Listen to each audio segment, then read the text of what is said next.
Hey, I'm Graham from Net Mechanics, and we're on day 15 of the Cybersecurity Advent Calendar. The other day I talked about changing the default password and making sure the software is up to date on your wireless router. Well, today I'm continuing on the theme of securing your home Wi-Fi network. The next thing I want to focus on is the wireless network itself. When you connect to a wireless network, there's usually two things you need: the SSID, or more commonly referred to as the network name, and the network password. I'll talk about the SSID in a moment, but first I want to harp on passwords again. How strong is yours? You have to make sure you have a strong password for your network. I talked about strong passwords in an earlier video, and if you missed it, I encourage you to go back and check it out. Okay, now let's talk about your SSID. When you set up your network, did you change the SSID? Is it still the default? The SSID can give away quite a bit of information about your network.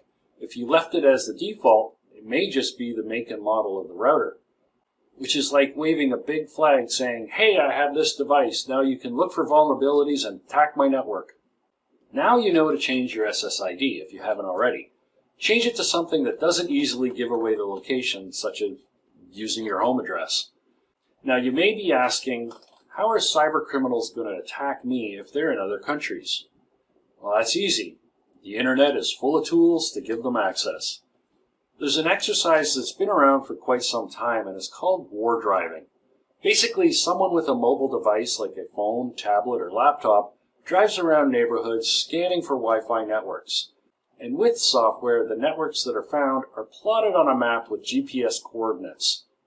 There are variations of war driving. There's war walking, which you just walk around, and war flying, where you use a drone.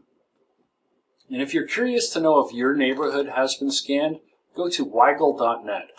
This site has become a repository of war driving information. If your neighborhood has been scanned recently, you'll be able to see all the wireless networks that were identified.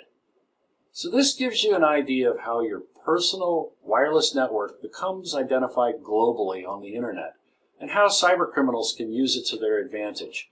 Aside from a cyber attack, this information also becomes a tool for physical criminal activities such as burglary and home invasions.